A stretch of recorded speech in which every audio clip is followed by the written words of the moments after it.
Good morning students. पिछले video में हम लेसन 8 देख रहे थे, लोकतांत्रिक एवं राष्ट्रवादी क्रांतियाँ सन 1600 से लेकर के 19वीं तक के बीच की कहानी के बारे में, जानकारी के बारे में हम देख रहे थे। तो पिछले लेसन में हमारा टॉपिक था जिसमें था फ्रांसीसी क्रांति, जो कि क्या है फ्रांसीसी क्रांति, जो 1789 से लेकर के 92 के बीच में क्रांतियाँ को फ्रांसीसी क्रांति के नाम से जाना जाता है। तो हमने पिछले चैप्टर में और भी जानकारी देखी थी जिसमें लुइस सोल्वा के द्वारा किस तरीके से तीनों स्टेट के द्वारा सबके तीनों की बैठक बुलाई गई थी और उस बैठक में प्रथम और द्वितीय से तीन सदस्य प्रतिनिधि उसमें भागीदारी हुए थे और साथ ही साथ उसमें जो तृतीय स्टेट के आने वाले थे वो 600 संख्या में, जिन्होंने अपनी जो भी आवश्यकता थी, जो मूलभूत आवश्यकता थी, उन को लेकर के, समस्याओं को लेकर के वह उस सभा में शामिल हुए थे। तो हम आगे देखेंगे। तीसरे स्टेट के प्रतिनिधि खुद को संपूर्ण फ्रांसीसी राष्ट्र का प्रवक्ता मानते थे। जो तीसरे स्टेट के जो प्रतिनिधि सदस्य क्या है, खुद को अपना संपूर्ण मतलब पूरे फ्रांसीसी राष्ट्र का एक प्रवक्ता, जो निर्धारण करने वाला या बनाने वाला या राह दिखाने वाला मानते थे और उन्होंने अपने आप को नेशनल या राष्ट्रीय असेंबली घोषित किया। मतलब उन्होंने अपने आप को क्या है, नेशनल, राष्ट्रीय तौर से एक असेंबली, एक सभा के तौर पे उसे घोषित किया। 20 जून सन 1789 को ये प्रतिनिधि वर्साय शहर से इंडोर टेनिस कोर्ट में जमा हुए और शपथ ली कि जब तक राजा की शक्तियों को कम करने वाला संविधान तैयार नहीं किया जाएगा तब तक असेंबली भंग नहीं होगी। जो असेंबली, जो एक अपनी एक कमेटी बनाई थी, एक सभा बनाई थी उन्होंने तब तक उसको खत्म करने की कोशिश नहीं की जब तक राजा की जो शक्तियां हैं वह कम ना हो जाए। जुलाई से यह राष्ट्रीय असेंबली संविधान असेंबली कहलाई। तो क्या है, जुलाई से ही यह जो राष्ट्रीय असेंबली संविधान असेंबली के तौर पे जाने गई, क्योंकि वह फ्रांस के लिए नया लोकतांत्रिक संविधान बनाने में जुट गई। जो फ्रांस के लिए था एक नए लोकतांत्रिक, जिसमें लोगों के द्वारा चुने हुए व्यक्ति के द्वारा भागीदारी सदस्य बनाने की और एक संविधान नियम बनाने में जुट गई। राजा भी फ्रांस में संवैधानिक राजतंत्र स्थापित करने के लिए तैयार हो गए। जो राजा थे वो भी फ्रांस में जो संवैधानिक, सभी के हित के लिए क्या बनाना चाहते थे, राजतंत्र स्थापित करने के लिए वो भी तैयार हो गए। लेकिन अभिजात्य वर्ग ने सामंती जमींदारी प्रथा को खत्म करने का विरोध किया। जो अभिजात्य वर्ग के थे, जो उच्च वर्ग के जो आते थे या रिच परिवार से आते थे, वो लोग क्या है, जो सामंती जमींदारी प्रथा को जो थी उसको खत्म करने का उन्होंने भी विरोध किया। इसके चलते असेंबली में गतिरोध बना रहा। एक बाधा क्या है, इसकी वजह से जो असेंबली, जो बैठक या संगठन बनाए हुए थे वो क्या है, बाधा उत्पन्न होने लग गई, बन गई वो। अब आगे देखते हैं। उन्हीं दिनों खाने पीने की चीज लोगों की पहुंच से बाहर होने लगी। जो उनकी आवश्यक चीजें थी वो क्या है, उनकी पहुंच से बाहर होने लगी।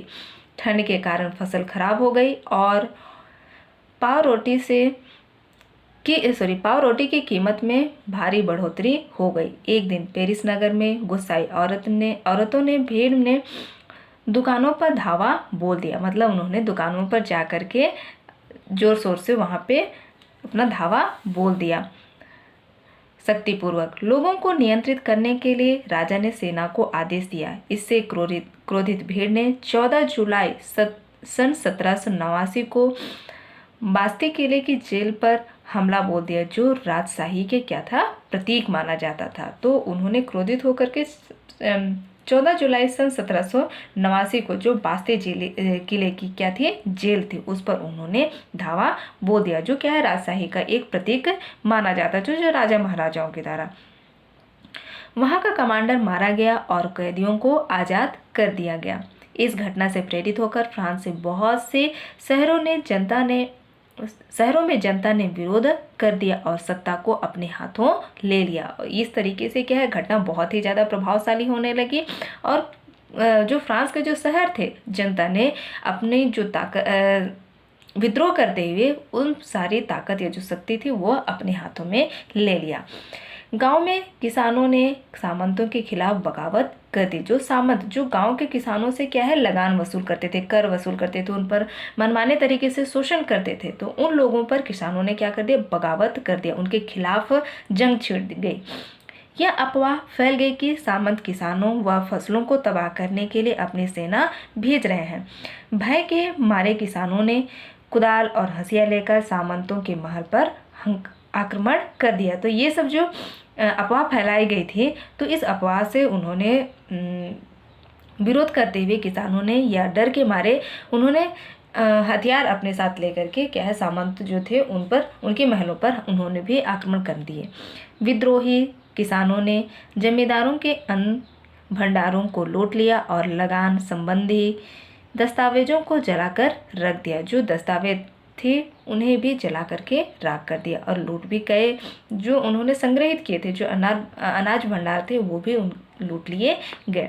कुलीन परिवार बड़ी संख्या में अपनी जमींदारी छोड़कर भाग गए। जो कुलीन परिवार के जो थे संख्या काफ़ी मात्रा में थे, वो क्या है अपनी जमींदारी को छोड़ करके वो या उनके हिस्से में जो भी भूभाग थी उन हिस्सों को वो छोड़कर भागने लगे।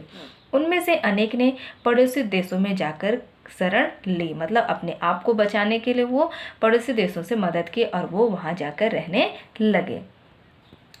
किसान विद्रोह की तीव्रता को देखते हुए 4 से 11 अगस्त सन 1789 के बीच संविधान असेंबली ने करों, कर्तव्यों और बंधनों वाली सामंती व्यवस्था को जड़ से खत्म करने का आदेश पारित किया। यह जो किसान विद्रोह की तीव्रता, जो किसानों की जो विद्रोह थी वो क्या है दिन बढ़ती जा रही थी, तो क्या है इसे देखते हुए जो संविधान जो नियम कानून बनाने वाली जो असेंबली थी, सभा थी, उन्होंने क्या किया 4 से 11 अगस्त के बीच में, ये सन 1789 के बीच में क्या होने लगे कि कर जो भी लगाए जा रहे थे और जो कर्तव्य और बंधन थे, जो भी बंधन थे, उन सामंती व्यवस्था के अंतर्गत जो भी नियम कानून बने थे उनको जड़ से खत्म करने का आदेश दे दिया गया। इनमें से कई सामंती अधिकारों तथा चर्च द्वारा लिए जाने वाले करों को बिना किसी मुआवजे के खत्म किया गया। जो सामंती अधिकारों के अंतर्गत जो भी था या चर्च के द्वारा जो कर लिए जाने की प्रथा थी, मुआवजा मतलब जो एक तरह की राशि दी जाती थी, उसे क्या कर दिया गया, खत्म कर दिया गया। कुछ महीने बाद चर्च की जमीन को सरकार ने अधिग्रहण करके नीलाम कर दिया। जो कुछ महीने के बाद चर्च की जो जमीन थी या जो भूभाग थे उस पर सरकार ने अधिग्रहण, उस भाग को उन्होंने ले लिया और साथ ही उसका क्या कर दिया, नीलाम कर दिया, बोली लगा दी गई। लेकिन किसानों ने उनके द्वारा जोती जा रही जमीन के लिए सामंती जमींदारों को मुआवजे के रूप में भुगतान करने की बात कही गई थी। जो क्या है सामंती जमींदारों के जो जिनके पास जो अधिक भूभाग थे या उन लोगों को क्या कर दिया गया कि मुआवजे की वजह से मुआवजे के रूप में उन्हें क्या है राशि दी जाने की बात कही गई थी। इससे किसान निराश हुए और जमींदारों के विरोध में उन्होंने अपना आंदोलन तीव्र कर दिया। जो बात उनसे मुआवजे की बात की गई थी उन्हें वह नहीं मिला, तो इसकी वजह से किसान नाराज हो गए और जो जमींदारों के प्रति वह भी विरोध करने के लिए आंदोलन में तीव्र हो गए या बढ़ना शुरू कर गए। इसी के साथ नए संविधान बनाने की प्रक्रिया शुरू कर दी गई। तो यहीं से फिर एक नए संविधान, एक नए नियम कानून व्यवस्था बनाने की व्यवस्था की गई। नागरिकों के अधिकारों की घोषणा पहला कदम था। 26 अगस्त सन 1789 को नेशनल असेंबली ने पुरुष एवं नागरिक अधिकार घोषणा पत्र पारित किया। आइए देखें इसमें क्या है। यह 26 अगस्त सन 1789 को क्या है राष्ट्रीय असेंबली, जो नेशनल असेंबली के तहत पुरुष एवं नागरिक अधिकार, नागरिकों के अधिकार में उनके संरक्षण में एक घोषणा पत्र जारी की। तो चलिए देखते हैं कि इस घोषणा पत्र में क्या बताया गया है। पुरुष एवं नागरिक अधिकार घोषणा पत्र पहले नंबर पे दिया है, जिसमें हम यहाँ देख लेते हैं कि आहरणीय अधिकार वे अधिकार जिन्हें कोई भी छीन नहीं सकता था। ये वे अधिकार थे जिन्हें कोई छीन नहीं सकता। तो देखते हैं ये कौन कौन से। पहले नंबर पे पुरुष स्वतंत्र पैदा होते हैं, स्वतंत्र हैं और उनके अधिकार समान होते हैं। मतलब मनुष्य पैदा होते हैं वह स्वतंत्र हैं और साथ ही साथ उसे जो अधिकार है वह भी क्या है सभी के लिए समान है। दूसरा, हर एक राजनीतिक व्यवस्था का लक्ष्य पुरुष के नैसर्गिक एवं आहरणीय अधिकारों की रक्षा है। ये अधिकार हैं स्वतंत्रता, संपत्ति, सुरक्षा एवं शोषण के प्रतिरोध का अधिकार। ये चीज उनसे नहीं छीने जाए और उन पर इस तरह के शोषण नहीं किए जाए। तीसरे नंबर पे समग्र संप्रभुता, राज्य करने का अधिकार का स्रोत राष्ट्र फ्रांस के लोगों में निहित है। निहित मतलब उनके द्वारा किए जाना। कोई भी समूह या व्यक्ति जनता की स्वीकृति के बिना अधिकार का प्रयोग नहीं करेगा। अगर वह अपने अधिकार का प्रयोग करता है तो उसकी जनता के साथ उसकी क्या है, स्वीकृति होना या जनता के द्वारा स्वीकृति होना बहुत ही आवश्यक होगा। चौथे नंबर पे स्वतंत्रता का आशय ऐसे काम करने की शक्ति से है जो औरों के लिए नुकसानदेह ना हो। जो स्वतंत्रता तो सभी को मिली है, लेकिन उस शक्ति का गलत उपयोग ना हो या उसके द्वारा किसी दूसरे व्यक्ति को नुकसान ना हो। पांचवें नंबर पे है कानून के पास केवल समाज के लिए हानिकारक कृत्य या पाबंदी लगाने का अधिकार है। कानून के पास केवल अगर कोई नुकसान पहुंचाता है या किसी के द्वारा जबरदस्ती परेशान की जाती है तो उस पर क्या है, पाबंदी या उस पर रोक लगाने का भी उस पर अधिकार है। छठवें नंबर पे है कानून सामुदायिक मतलब सभी के लिए निश्चय ही अभिव्यक्ति है। अभी मतलब तो स्वयं की इच्छा जो गरिमा होती है वह कानून की मदद ले सकता है। सभी नागरिकों को व्यक्तिगत रूप से या अपने प्रतिनिधियों के माध्यम से इसके निर्णय में भाग लेने का अधिकार है। कानून की नज़र में सभी क्या है, नागरिक कैसे हैं, समान हैं, कोई छोटा बड़ा नहीं है। सातवें नंबर पे है कानून सम्मत प्रक्रिया के बिना किसी भी व्यक्ति को ना तो दोषी ठहराया जा सकता और ना ही गिरफ्तार अथवा कैद किया जा सकता है। अगर कानून की सम्मत प्रक्रिया, जो प्रक्रिया कानून के माध्यम से चलती है, तो बिना किसी को जानकारी प्राप्त या जो पुष्टि ना हो जाए तब तक उसे दोषी ना ठहराया जाए और ना ही उसे गिरफ्तार किया जाए और ना ही उसे कैद किया जाए। प्रत्येक नागरिक बोलने, लिखने और छापने के लिए आज़ाद है, लेकिन ऐसी स्वतंत्रता का दुरुपयोग करने पर कानून द्वारा निर्धारित प्रक्रिया के तहत उस पर कार्रवाई की जा सकती है। तो ये छूट भी दी गई है। 9वें नंबर पे है सेना तथा प्रशासन के खर्च चलाने के लिए एक सामान्य कर लगाना परिहार्य है। मतलब जो सेना और प्रशासन में जो खर्च हो रही है तो उसके लिए सामान्य तौर पर कर लगाना एक निश्चित या जरूरी कार्य है। सभी नागरिकों पर अपनी आय के अनुसार समान रूप से कर लगाया जाना चाहिए। 10वें नंबर पे है चूंकि संपत्ति का अधिकार एक पावन एवं उल्लंघनीय अधिकार है, अतः किसी भी व्यक्ति को इससे वंचित नहीं किया जा सकता है, परंतु विधि द्वारा स्थापित प्रक्रिया के तहत सार्वजनिक आवश्यकता के लिए संपत्ति का अधिग्रहण किया जा सकता है। ऐसे मामले में न्याय संगत न्याय के अनुसार या न्याय के जो हित में है या न्याय में जो बनी है उसी के आधार पर अग्रिम मुआवजा जरूर दिया जाना चाहिए। उनके लिए जो न्याय संगत है, जो सही है, वह मुआवजा उसे देना बहुत ही जरूरी है। यहाँ अलुंघनीय मतलब जिसे अमान्य नहीं किया जा सकता है, जैसे कि अपमान्य उसका अमान्य।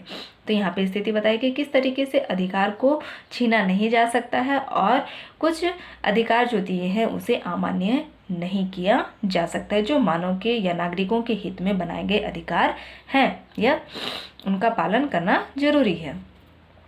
अब आगे देखते हैं, हम इस दस्तावेज के शीर्षक में देख सकते हैं कि यहाँ केवल पुरुषों की बात की गई है, जिसमें हमने देखा कि इस दस्तावेज में जो शीर्ष में दिखाया गया है कि यह केवल किसके अधिकार में था, केवल सिर्फ पुरुषों के बारे में ही जो जानकारी दी गई थी या दी गई है।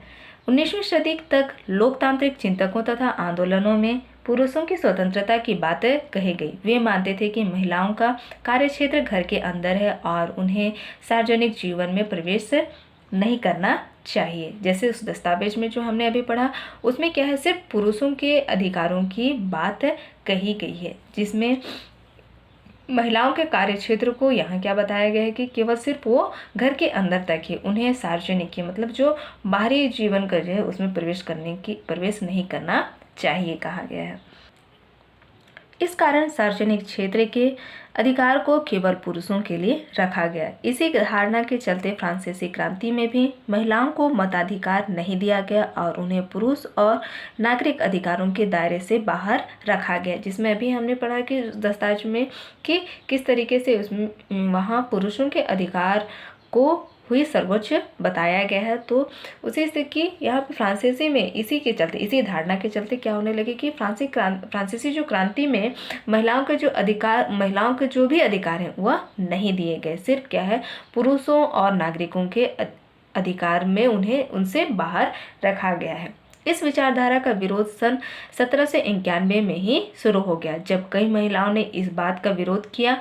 उन्होंने महिलाओं व नागरिकों के अधिकार नाम का एक घोषणा पत्र प्रस्तुत किया, लेकिन राष्ट्रीय असेंबली ने इसे स्वीकार कर लिया। कुछ महिलाएं ऐसी थी जो जागरूक थी, जो इन्होंने क्या है, जो पुरुष और नागरिक अधिकार थे उसके खिलाफ उन्होंने एक घोषणा पत्र प्रस्तुत की, लेकिन असेंबली जो थी वह इसे अस्वीकार कर दी।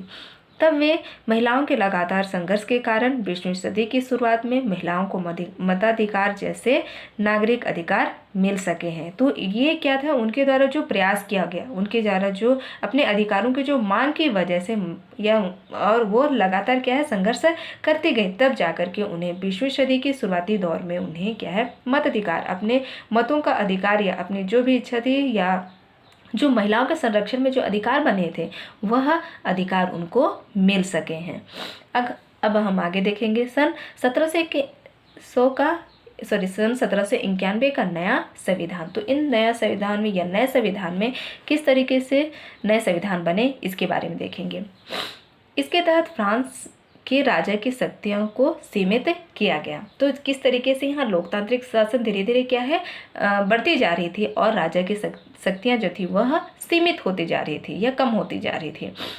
राजा की केंद्रीकृत शक्तियों को विधायिका, कार्यपालिका या न्यायपालिका में विभाजित किया गया, जो क्या है, कानून बनाने, लागू करने और उसे क्रियान्वित करने जैसे भागों पर उसे विभाजित किया गया। इस प्रकार फ्रांस में संवैधानिक राजशाही की नींव पड़ी। इस संविधान में चर्च के पादरियों को नागरिकों द्वारा चुने जाने की बात कही गई। पहले इनकी नियुक्ति पोप द्वारा होती थी। नए संविधान से असहमत होते हुए भी राजा ने विवश होकर सितंबर सन 1791 में इसे अपनी स्वीकृति दे दी। तो यहाँ किस तरीके से क्या है, जो फ्रांस में जो संवैधानिक राजशाही की नींव पड़ी जिस पर, और वह धीरे धीरे क्या है, नागरिकों को चुनने का अधिकार वह मिलता गया और साथ ही साथ पोप ने भी इसे स्वीकृति दे दी गई। तो इस तरीके से संविधान जो बने हुए थे उसमें एक नए परिवर्तन देखने को पड़े, जो शुरू में यह असहमत हो रहे थे, लेकिन धीरे धीरे क्या है, समय के अनुसार यह राजा ने भी उसे स्वीकृति दे दी गई। इस संविधान में कहा गया कि सारी सत्ता का स्रोत नागरिक ही होगा, लेकिन नागरिक कौन होंगे, जो संविधान तो बने होगा लेकिन वह नागरिकों का होगा, लेकिन नागरिक होगा कौन, इस पर बात देखते हैं। फ्रांस के सभी निवासियों को फ्रांस का नागरिक माना गया, परंतु मत का अधिकार सभी के पास नहीं था। जो फ्रांस के जो लोग थे उन्हें नागरिक तो माना गया, लेकिन मत का अधिकार, मतलब मत, अपने जो इच्छा है या अपने जो मत है उसको किस तरीके से कैसे हो या किस पर दिया जाए, यह सभी के पास नहीं था। वे निष्क्रिय और सक्रिय नागरिकों दो श्रेणियों में विभाजित हो गए, एक जो जिसके पास अधिकार थे और एक जो जिनके पास अधिकार नहीं थे। सक्रिय नागरिकों को ही क्या था, मताधिकार प्राप्त थे। 25 वर्ष ये थे 25 वर्ष से अधिक उम्र वाले पुरुष जो कम से कम 3 दिन की मजदूरी के बराबर प्रति वर्ष कर्ज चुकाते थे। मतलब ये जो 25 वर्ष से अधिक उम्र वाले जो पुरुष थे या जो लोग थे वह कम से कम जो 3 दिन की जो मजदूरी के बराबर वह प्रति वर्ष, मतलब क्या है, अपना कर या कर चुकाने के सहमति थे, कर चुकाने में पूर्ण कर लेते थे या कर चुका पाते थे, ये वही लोग थे। अब आगे देखते हैं, निष्क्रिय नागरिकों को नागरिक अधिकार तो प्राप्त थे मगर मताधिकार प्राप्त नहीं थे। जो नागरिक अधिकार और यहाँ मत अधिकार, नागरिक अधिकार जो नागरिकों के अधिकार के लिए बने होते हैं, मताधिकार जो उन्हें मत, अपनी जो मत है, अपनी जो रजामंदी है उसको चुनने या मत देने का अधिकार प्राप्त। यहाँ दो बातें बताई गई है कि किस तरीके से नागरिकों को नागरिक अधिकार तो प्राप्त थे मगर उनको मत देने या अपनी जो इच्छा है उसका मत देने का अधिकार प्राप्त नहीं था। ये ऐसे लोग थे जो न्यूनतम कर भी अदा करने की स्थिति में नहीं थे। जो क्या थे, जो जिनको मताधिकार प्राप्त नहीं था वो कैसे थे, गरीब थे, और वह जो न्यूनतम सामान्य जो कर था वो भी कर अदा करने में या वो कर पूर्ण करने में असमर्थ नहीं थे। या फिर महिलाएं व बच्चे, लगभग 30 लाख पुरुष, सभी महिलाओं और 25 वर्ष से कम उम्र वाले व्यक्तियों को मताधिकार प्राप्त नहीं था। तो इस तरीके से क्या है, 30 लाख पुरुष और क्या है सभी महिला और 25 वर्ष से कम उम्र वाले व्यक्ति थे जिन्हें क्या है मताधिकार प्राप्त नहीं था। अब आगे देखते हैं। इस तरह देश के अधिकांश लोगों को मताधिकार नहीं दिए जाने को लेकर व्यापक असंतोष था। क्यों असंतोष था? क्योंकि वो अपने जो मत अधिकार थे उसका उपयोग वो नहीं कर पा रहे थे। वजह क्या थी कि ये अपनी इनकी जो न्यूनतम आय थी या न्यूनतम जो कर अदा करने की थी वह अदा करने में वो क्या थे, असमर्थ थे। यह उनके पास इतनी आय नहीं थी कि उस कर को अदा कर पाए या पूर्ण कर पाए। उधर राजा और अभिजात वर्ग के लोग भी इस संविधान को असफल बनाने में प्रयास में लगे रहे। उधर दूसरी तरफ क्या होने लगा कि राजा और जो अभिजात जो उच्च वर्ग के लोग थे या संपन्न परिवार से जो संबंध रखते थे, वह जो संविधान को क्या है असफल, उसे कमजोर बनाने में हमेशा प्रयास करते रहते थे। वे दूसरे देशों के राजाओं से अपनी ही जनता के विरुद्ध मदद मांगने लगे। तो इस तरीके से वो असफल बनाने के लिए वह दूसरे देशों के जो राजा थे उससे मदद लेने लगे और साथ ही जनता के विरुद्ध वो क्या है भड़काने लगे। उन्हें कमजोर बनाने के लिए मदद हमेशा करते रहते थे। वो जनता के विरुद्ध ऐसा काम होता रहता था। अब हम आगे देखेंगे सन 1792 से लेकर के सन 1794 के दौरान क्या हुआ। सन 1791 के संविधान से बहुसंख्यक फ्रांसीसी खुश नहीं थे। जो 1791 में जो संविधान बने थे उस संविधान से बहुसंख्यक मतलब जिनकी संख्या या बहुत संख्यक या बहुत अधिक मात्रा में जो संख्या थी जो फ्रांसीसी थी, वो इस संविधान के जो नीति नियम बने थे उससे खुश नहीं थे, क्योंकि उनमें केवल संपत्तियों को ही सक्रिय नागरिकता माना गया था। किस तरीके से हमने ऊपर देखिए कि जो कर अदा कर पा रहा था बस उसे ही क्या है अपने मताधिकार का उपयोग कर सकते थे, और जो नहीं कर सकते थे वह उन्हें सिर्फ अधिकार केवल नागरिक अधिकार केवल प्राप्त थे। उस समय लोग राजनीतिक क्लबों में एकत्र होकर विभिन्न मुद्दों पर चर्चा करते थे। तो उस समय क्या स्थिति की थी, वो लोग जो कि है राजनीतिक जो बात होती थी वहाँ एकत्र होते थे। जो राजनीतिक क्लब बने हुए थे वहाँ एकत्र होकर के जो भी मुद्दे होते थे या जो भी मसले होते थे वहाँ वह चर्चा करते थे उस मुद्दे को लेकर के। ये क्लब आज की राजनीतिक पार्टियों के प्रारंभिक रूप हैं, जिन्हें आज हम क्या है एक राजनीतिक पार्टी में विभिन्न तरह की पार्टियां होती हैं। तो ये क्लब ही आज का ये क्या है रूप लिए हैं। इनमें से जैकोबिन क्लब सबसे लोकप्रिय था। इस क्लब के सदस्य समाज के बहुत समृद्ध तबके से आते थे। समृद्ध बहुत ही कम क्या है समाज के समृद्ध मतलब भरे पूरे तबके से आते थे। लेकिन इनमें छोटे दुकानदार, कारीगर, नौकर और दिहाड़ी मजदूर शामिल थे। इनका नेता मैक्सिमिलियन रोबेस्पियर थे, जो क्या है जो कम समृद्ध, जिनके पास कम आय थी या कम समृद्ध थे, उन लोगों में ये उन्होंने क्या है भागीदारी ली और सदस्यता वह एक अपने लिए एक क्लब तैयार किया, जिसमें लोगों ने अपने संगठन भी या एकत्र होकर के वो भी अपने मुद्दे या मुद्दों पर चर्चा करना शुरू किए। सन 1792 में पड़ोसी देशों ने राजा लुइस सोलहवें के समर्थन में फ्रांस पर हमला बोल दिया। ये पड़ोसी देशों के द्वारा लुइस सोलहवें के समर्थन में फ्रांस में हमला या युद्ध की बगावत कर दी गई। इससे क्रोध होकर तथा महंगाई तथा अभाव से नाराज पेरिस वासियों ने एक विशाल हिंसक विद्रोह शुरू कर दिया। तो इस स्थिति को देखते ही या इस परेशानी को झेलते हुए यह युद्ध क्या है काफ़ी हिंसक रूप से फैल गया। 10 अगस्त सन 1792 की सुबह उन्होंने राजसी महल पर धावा बोल दिया। राजा के रक्षक मारे गए और राजा को बंदी बनाकर जेल में डाल दिया गया। नए चुनाव कराए गए। इस चुनाव में 21 वर्ष से अधिक उम्र वाले सभी पुरुष, चाहे उनके पास संपत्ति हो या नहीं, वे मताधिकार के लिए मताधिकार दिया गया, लेकिन महिलाओं को अभी भी वंचित रखा गया। यहाँ किस तरीके से राजा को बंदी बनाया गया, उसे जेल में डाल दिया गया और फिर से एक नए चुनाव किया गया जिसमें 21 वर्ष से अधिक उम्र वाले पुरुष भागी हुए, और लेकिन अभी भी क्या है, उस फिर भी महिलाओं को वहाँ पे वंचित रखा गया। नवनिर्मित मतलब नए निर्माण असेंबली को कन्वेंशन का नाम दिया गया,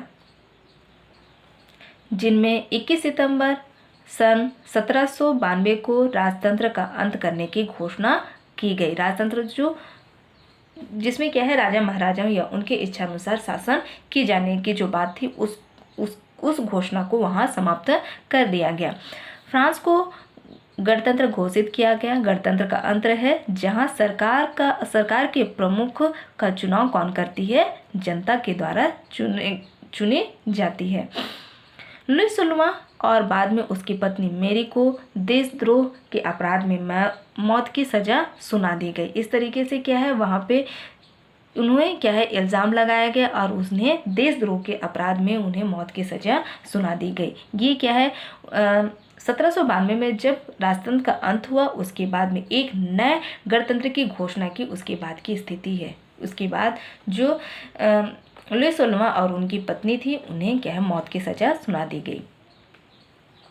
फ्रांस की गरीब जनता, उन्हें साकुलात कहा जाता था, अब राजनीतिक रूप से सक्रिय हो गई। वे लोग अभी जातीय वर्ग और मध्यम वर्ग के दबाव से मुक्त होकर मांग करने लगे कि सब लोगों के बीच राजनीतिक और आर्थिक समानता हो तथा निजी संपत्ति और मुनाफे की अधिकतम सीमा हो। यहाँ पे क्या है स्थिति, अब धीरे धीरे क्या है, लोकतांत्रिक होने की वजह से जो अभिजात उच्च वर्ग के थे, मध्यम वर्ग के से वो दबाव से वो मुक्त होना चाहते थे, और साथ ही साथ राजनीतिक और आर्थिक समानता हो जहाँ पे सभी को निजी संपत्ति और मुनाफे की अधिकतम सीमा हो, वहाँ पे ना तो कोई अधिक ना तो कोई कम जैसी बातें कही गई है। उन्होंने सरकार पर दबाव डाला कि गरीबों के हित में सरकार कीमतों पर नियंत्रण करे, यह गरीबों के हित के लिए। वे चाहते थे कि चुने गए जनप्रतिनिधियों लोगों के प्रति उत्तरदायी हो, मतलब उन जनप्रतिनिधि जो लोगों के द्वारा चुने गए जो व्यक्ति हैं, वह किसके प्रति, लोगों के प्रति उत्तरदायी हो, उनकी जो आवश्यकता है उन्हें पूर्ण करें, और अगर लोग चाहे तो उन्हें हटा पाएं। अगर ऐसा वो नहीं कर पाते हैं या उनके उत्तरदायित्व को नहीं निभा पाते हैं तो उन्हें हटा दिया जाए। साथ में वे चाहते थे कि सारा राजकीय काम प्रतिनिधियों पर ना छोड़ा जाए और नागरिक राजकाज चलाने में सक्रिय भूमिका हो। यहाँ क्या है, जो प्रतिनिधि चुना जाए उन पर ही सारा कामकाज ना छोड़ा जाए, बल्कि नागरिकों द्वारा भी राजकाज चलाने में उनकी भी योगदान हो, उनकी भी भूमिका हो। सन 1792 से 1794 तक साकुलात का प्रभाव चरम पर था। इसी दौर में वे भारी मात्रा में सेना में भर्ती हुए। उन्होंने क्रांति की रक्षा के लिए पड़ोसी देशों के साथ लड़ाइयाँ लड़ी और फ्रांस को क्या किया, विजयी बनाया। सन 1793 में कन्वेंशन के निर्णय लिया कि किसान को अपनी जमीन पर पूरा अधिकार पाने के लिए सामंतों को किसी प्रकार का मुआवजा देने की जरूरत नहीं है, जो जमींदार हुआ करते थे। ये सन 1793 में जब कन्वेंशन के द्वारा जब निर्णय ली गई तो उन्हें किसी भी तरीके का जो मुआवजा या राशि देने की जरूरत नहीं की, ऐसा बात कहा गया वहाँ। इस बीच दूसरे देशों में शरण लिए जमींदारों की जमीनों के छोटे टुकड़ों के बंटवारा छोटे किसानों को बेच दिया गया। इस प्रकार अधिकांश छोटे और मध्यम किसानों को जमीन और उस पर मालिकाना हक मिला। जो बेचा गया था वह किसानों को में बांट दिया गया और साथ ही साथ उन्हें उस जमीन का मालिकाना हक मिला, मतलब उस भूमि के वो मालिक हो गए। सन 1794 में गरीबों के लिए सामाजिक सुरक्षा, वृद्धों और निःशक्तों को पेंशन जो नहीं कर सकते थे उनके लिए पेंशन, निराश्रित जिसके पास घर ना हो, माताओं व विधवाओं को पालने के लिए भत्ता दिया गया। भत्ता मतलब उन्हें महीने दर महीने क्या है, उन्हें राशि दी गई, उन्हें पालने पोषने के लिए या जीविका चलाने के लिए। बीमारी में निःशुल्क मतलब बिना पैसे के इलाज आदि की व्यवस्था की गई। अब आगे देखते हैं सन 1793 से सन 1794 तक कमेटी ऑफ पब्लिक सेफ्टी को शासन चलाने का जिम्मा दिया गया। यह किसके द्वारा? कमेटी ऑफ पब्लिक सेफ्टी के द्वारा, जिसके अध्यक्ष क्या थे? रोबेस्पियर थे। इस काल को आतंक का युग कहा जाता है। जैकोबिन क्लब ने नेता रोबेस्पियर ने सख्ती से नियंत्रण एवं दंड की नीति अपनाई। जो इन्होंने जो शासन प्रणाली अपनाई थी वो काफ़ी कठोर थी। उसने गणतंत्र के अनेक शत्रु, कुलीन व पाद्री वर्ग एवं अन्य सहमति रखने वाले सदस्यों को गिरफ्तार कर मृत्यु दंड दी गई। उन्हें जो क्या है उनके द्वारा जो शासन हो रही थी वह क्या है बहुत ही शक्तिपूर्वक किए जाने की वजह से यह शत्रु तो उसमें क्या है कुलीन और शत्रु या पादरी असहमत होते थे रखने वालों को क्या है बहुत ही कठोर सजा दी जाती थी। मतलब अगर कोई उनकी इच्छा अनुसार ना करे तो उन्हें दंडित किया जाता था। रोबेस्पियर ने गरीबों की आजीविका और जरूरतों को ध्यान में रखते हुए गरीबों और मजदूरी और ब्रेड, आटा आदि की कीमत निर्धारित की और उसे ना मानने वालों को कठोर दंड दिया गया। उनके द्वारा क्या है गरीबों की आजीविका मतलब उनको जीने के लिए उनकी ज़रूरतों को ध्यान देते हुए उन्होंने एक सीमित मात्रा में कीमतें तय की और जो नहीं मानता था उसे क्या है कठोर दंड दिए जाते थे।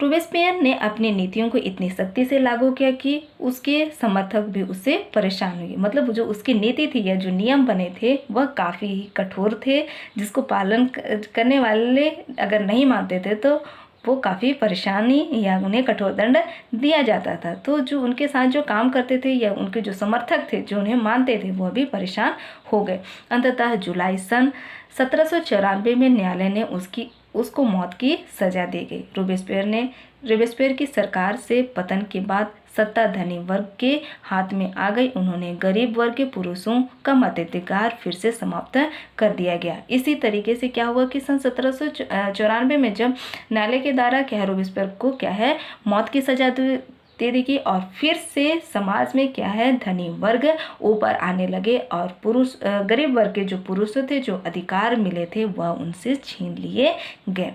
तो बच्चों आज के लिए हम इस लेसन से यहीं तक पढ़ेंगे, बाकी हम नेक्स्ट वीडियो में देखेंगे। क्वेश्चन नंबर 1 है कर लगाने पर इंग्लैंड की संसद का नियंत्रण किस प्रकार राजशाही पर अंकुश लगा सकता था। क्वेश्चन नंबर 2 है रूसो मानता था कि संपत्ति के कारण मानव समाज विकृत हुआ और इससे मनुष्य की स्वतंत्रता खत्म हो गई। आपको इसके पीछे क्या तर्क दिखाई देते हैं।